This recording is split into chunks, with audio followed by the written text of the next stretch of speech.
Hey everyone, welcome back to the House of Ombu. I hope everyone's doing well today. And today I will be reviewing Star Wars Rebels, which is actually going to be my first watch of it. So this is not a rewatch like some of my other reviews. Before we start, I just wanted to say I have a poll on my channel. If you guys could just vote on that, whether if you guys want background music or no background music in videos. So for this one, I'll stick with no background music, but if you guys want background music, just let me know. Leave a comment or vote on the poll. I would prefer if you guys go on the poll instead. The quote for today's video is, "You must trust in others or success is impossible." Okay, so starting off with this non-spoiler section. I think this show is really good.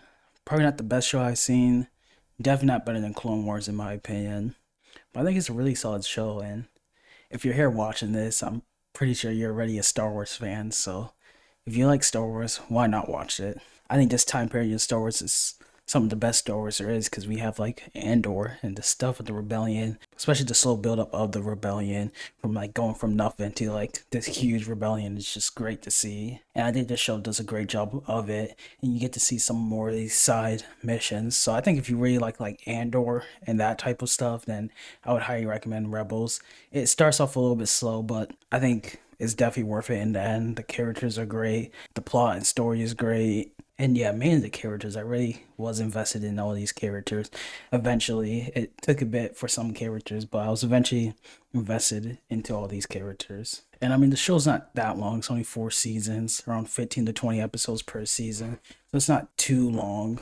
So I feel like it should be easier to jump into than Clone Wars at least, which is like 7 seasons long. But I would recommend both. And if you're a Star Wars fan, we don't really have any Star Wars content out right now, so you might as well watch this. I know a lot of people skipped on it because I know the animation looks a little weird and definitely not as good as Clone Wars, but you'll get used to it. Just like I said in my last video with Friendly Neighbor Spider-Man, I feel like you really shouldn't let animation be a turn off for you. Once you get used to the style, I think people will like it more, especially in the later seasons. It starts off a little bit like a well, it is a kid's show, but more childish than like Clone Wars, I would say. But it definitely does get darker, like once it hits season 3 and season 4, of course. So yeah, I would definitely recommend. It's not the greatest show ever, greatest Star Wars show ever, but it definitely has some highs, some lows. Wouldn't say as low as Clone Wars, but overall really enjoyable show. And yeah, I guess you could watch either Clone Wars first or Rebels, but I think watching Clone Wars first would probably be better and I don't know, enhance the experience since you would know more of these characters and other characters that show up from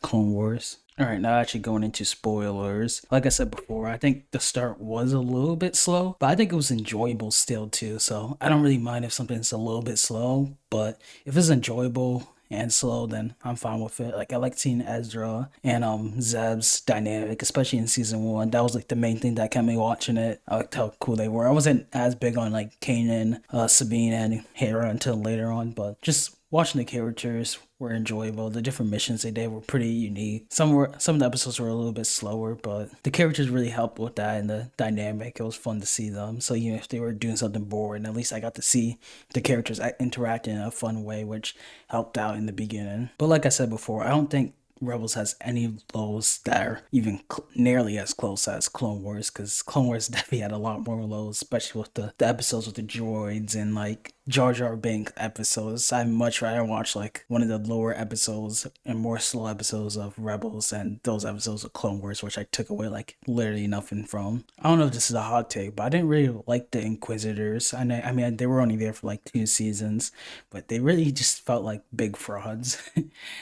Like I know the whole point is like Darth Vader doesn't want to train them that much, so they won't become like more powerful than him. But still, they were. I thought they would be more of a threat. I mean, we had the Grand Inquisitor, which was great, but then he died, so then it wasn't really anyone else that kind of stood like a big threat. So that kind of sucked, especially like coming from like Jedi Survivor and some of the other games and other adaptations we've seen of Inquisitors. I feel like they are a lot more powerful and a lot more intimidating than what we see in Rebels. So that's kind of sad. I feel like they only got worse in season 2.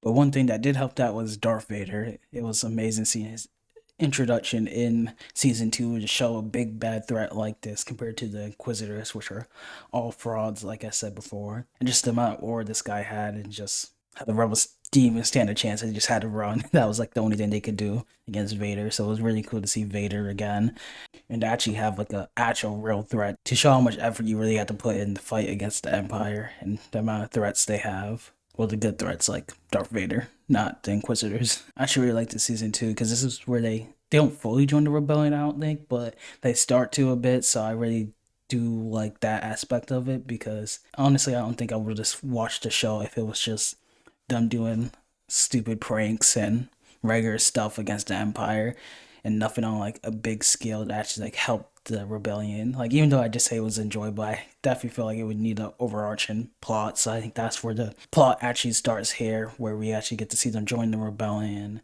and help fight against the Empire. It was great to see Maul at the end of season two. I really did like that. His whole story and then his conclusion, of course, towards the end. Amazing. I'll talk about that a little bit more later. But it was great to see Maul. I did wish in that episode Maul and Ahsoka interacted a bit more, especially after what happened in Clone Wars. But I guess technically season 7 of Clone Wars wasn't out by then, so didn't know each other too much, if that makes sense.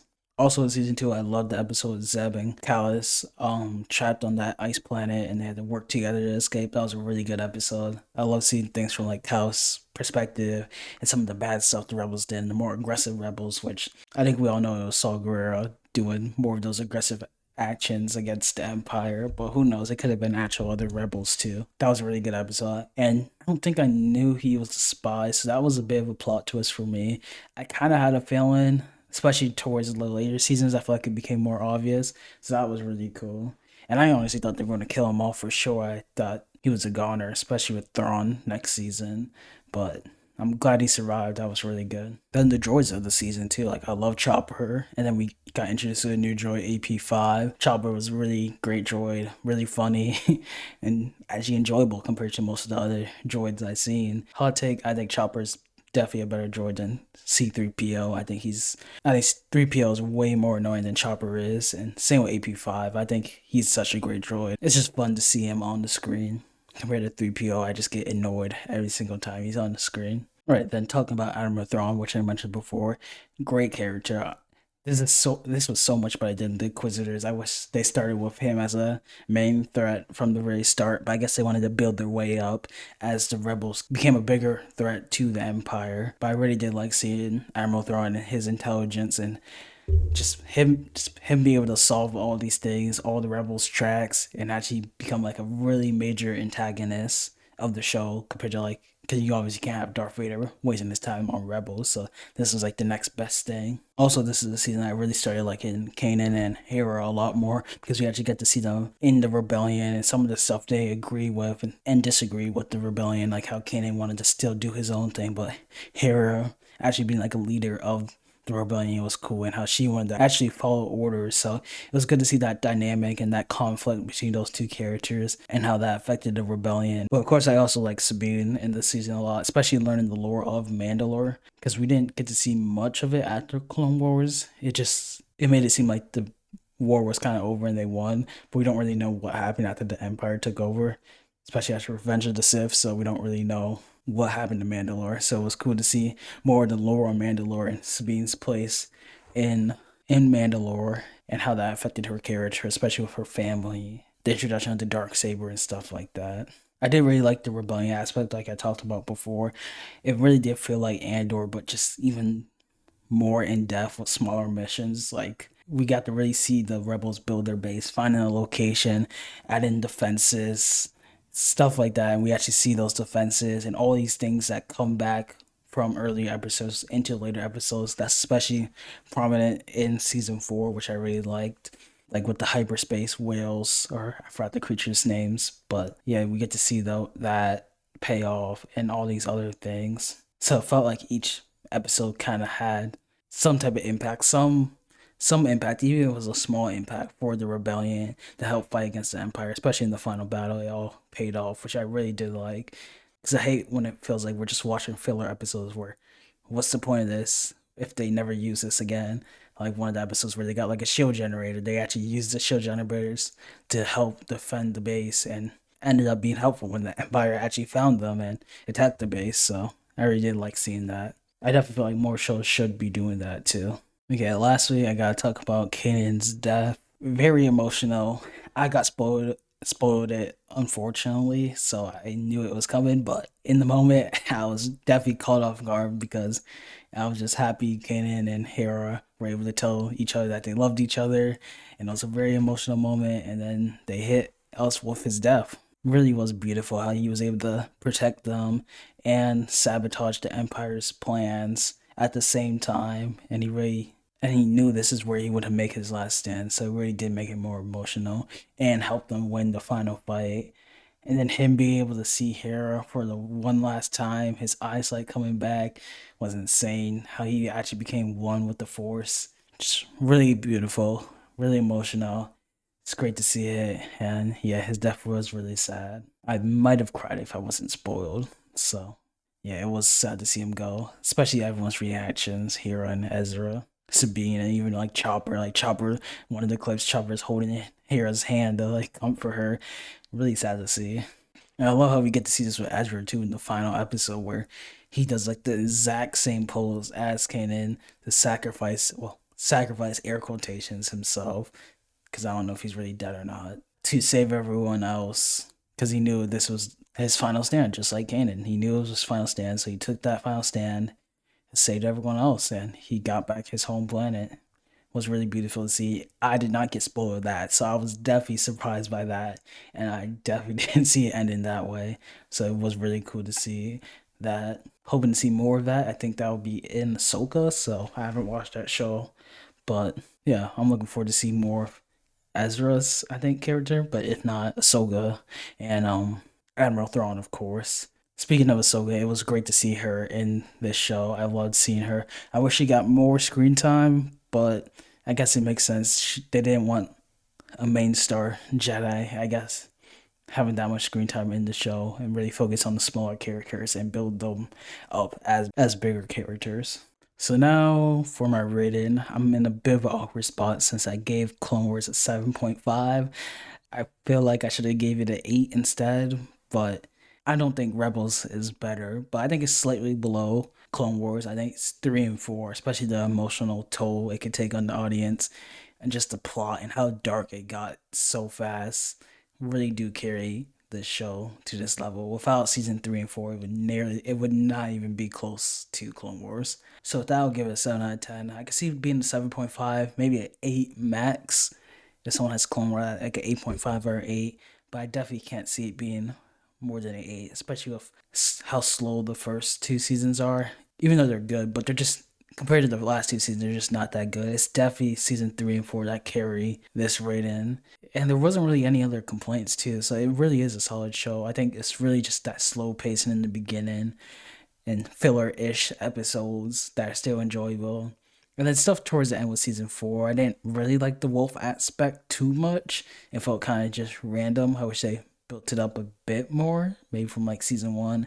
Same with like the seeing the future Jedi Temple thing. It felt way out of the blue. So, but I did like that aspect of like Ezra rejecting to go back with his parents in like an alternate timeline and stuff like that. So it really did show the strength of Ezra and how far his training has come. And yeah, Kanan would definitely be proud of him. But other than those like 3 little things, that's really the only complaints I have about the show. Everything else was really good.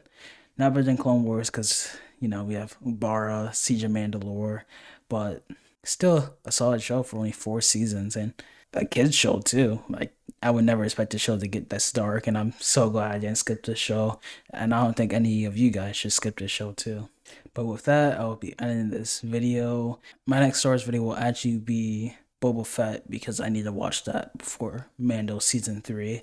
But that'll probably be a while from that, so I'll probably be starting with my Disney animated movies, rewatching those and ranking those for you guys. So each week, my goal is to watch one Disney animated movie, and I'll create an ultimate ranking list of those with reviewing all those movies weekly. So expect the Lion King video, most likely next. Yeah, until then, hope you guys have a good one, and I would appreciate if you could drop a like, subscribe, and I don't know, put a comment of your favorite Rebels character. Have a good one, guys.